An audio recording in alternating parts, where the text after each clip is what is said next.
Nola and I stared and his grin only grew wider. "You're lying," I said. Holden shrugged. "You can check if you want. Just open your parents' door and look, you'll see his keychain right there on the nightstand." "Stay here," I told both of them. "Don't move a muscle." I hurried over to my parents' room but hesitated at the door. If Holden wasn't lying, my dad would be angry. Beyond angry. I was scared thinking about it. But more scared of an open window with the Whistler right outside. I opened the door, barely an inch, and looked in, but it was too dark to see. Taking a deep breath, I walked into the room. 2 steps into the dark I froze. The whistling started. And I could hear it clearly, from my parents' room. I never realized, but they must have heard the sound every night since we moved into the house. They never told us. I don't think I could have slept through it. I stood there, listening to the whistling come closer, unsure whether I should turn on a light or call out for my dad. Soft sounds from the living room brought me back to reality. "Nola," I yelled, running out of my parents' room. Holden and Nola were standing near the front door next to a window. Holden wasn't lying. I could see him fumbling with the lock on one of the blinds. I heard a click. He did have the key. Holden let out a quick laugh. Nola stood next to him, hunched up, afraid but maybe curious. The whistling was right outside our house now. "I think I made a sound," called out. "I can't remember." Time felt frozen, clock hands nailed to the face. But I found myself moving. I'm not fast, I've never been athletic. Somehow, though, I covered the space between myself and Nola in a moment. My eyes were locked on her, but I heard Holden pull the blind all the way down so it could release.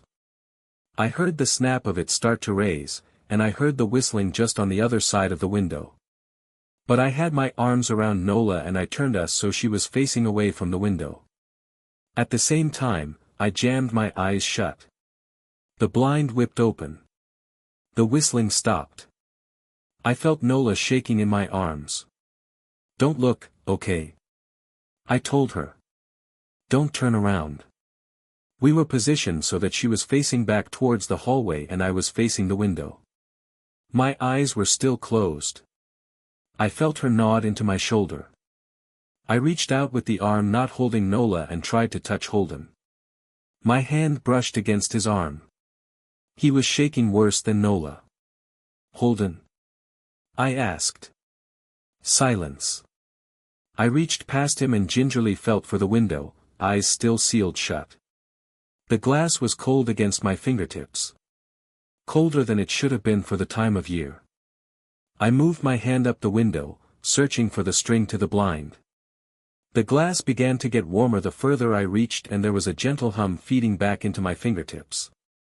I tried not to think about what might be on the other side of the window. Finally, I touched the string and yanked the blinds shut. I opened my eyes. In the dim light leaking out from the kitchen, I could make out Holden, pale and small, staring at the now closed window. "Holden?" I asked again. He turned towards me and he screamed. Everything became a flurry of motion. Light sparked to life in the hall, then the living room. My parents' footsteps thudded across the hardwood floor. I didn't turn to look back at them, my eyes were glued to Holden. He was pale, had bit his lip so hard there was a thin red line of blood running down his chin and he'd wet himself. "What happened?" my dad asked from behind me. I managed to swivel away from Holden and look back. He looked. I'd never seen my dad scared before, but I saw it that night, in that moment, an old, ugly terror stitched on his face. A parent's fear. "Just Holden," he mouthed to me. I nodded yes. My dad let out a breath. He looked so relieved I nearly expected him to cheer. But then he turned to Holden and my dad's face changed. I wondered if he felt bad for feeling good that Holden was the only one that looked. There was a knock at the door. We all froze. Holden whimpered. "Don't answer it," my mom said. She stood at the threshold of the hall. I'd always thought she was a skeptic and just humored my dad about the windows and the whistler, but that night we were all believers. I noticed that both of my parents held baseball bats they must have taken from their bedroom. The knock came again, a little louder this time. "Please don't open the door," Holden whispered. My dad walked over to him, hugged him close. "We won't," my dad promised, still holding his bat. "Nothing is coming in here tonight." Thud, thud, thud. This time the knocking was loud enough to rattle the door. Holden screamed again and Nola clutched her arms around my neck. My mom came over and knelt down next to us, wrapping my sister and me close. Thud, thud, thud. "Call the police," my mom whispered to my dad. The knocking instantly stopped. My dad looked over his shoulder at us. "Do you think Dash?" He was cut off by frantic knocking that trailed off to a polite tap tap tap. "Police," something said from the other side of the door.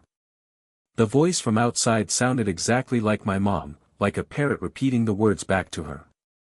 "Police. Call. The police, tap tap tap, police." My mom pulled us closer. "Police. Police. Police. Police. Please stop," I heard her whisper. "I don't think calling them will help," my dad said. "How will we know when they're the ones at the door?" The knocking came back harder than before. The door shook. Then it stopped. After a long moment, I heard the knocking again, but it was coming from our back door. We all turned together towards the back door, but the knocking immediately returned to the front door. Front to back to front, loud then quiet then loud again. Suddenly, the sound was coming from both doors at once, big, heavy blows like a sledgehammer. Then something started rapping against all of the windows in the house, then the walls. It was like we were living inside a drum with a dozen people trying to play at once.